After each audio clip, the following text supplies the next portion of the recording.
part of a Luminarts touring company, and I am an apprentice teaching artist. Being stuck at home has left me somewhat empty. And no, I don't mean running out of things to do. I have plenty of things to do. I just mean with all the horrible things that is happening around us, I realize that I can lose my loved ones at any moment.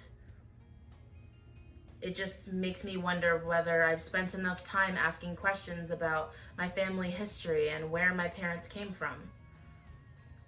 I decided to do a painting based on the questions I asked my father, Dennis Spedale, and my mom, Giovannice Titley, of their history. I hope you enjoy it. I am third generation Sicilian on my dad's side. My great-grandparents moved to Brooklyn from Sicily in the early 1900s.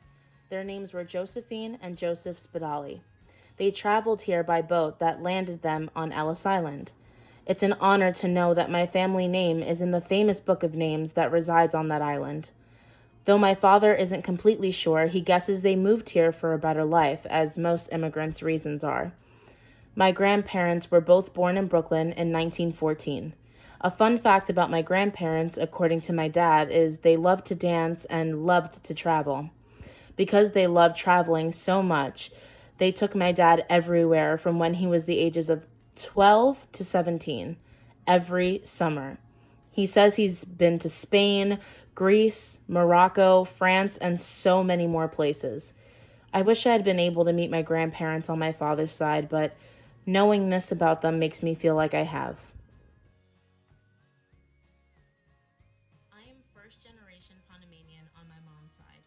My grandma, Celia Brown, was born in Panama in 1946. My grandfather, Henry Titley, was born in America in 1944.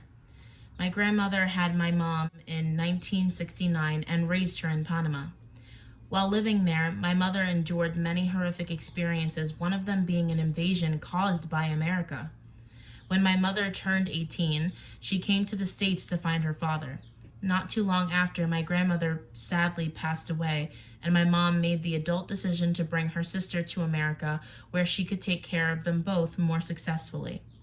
My mom moved here in 1990, and her sister followed not long after. In 1994, my mother joined the Army and unfortunately, due to injury, was asked to leave in 1996. My mother's goal when she moved here was to learn English well enough so she could get a professional job in Manhattan. She thought once she's done that, she'd belong. My mother worked extremely hard to get us to where we are, and I couldn't be more grateful. I sadly did not get the chance to meet my grandmother, but I am always with my grandfather. Not seeing him during this time is difficult, but again, knowing my history makes me feel so much closer to them.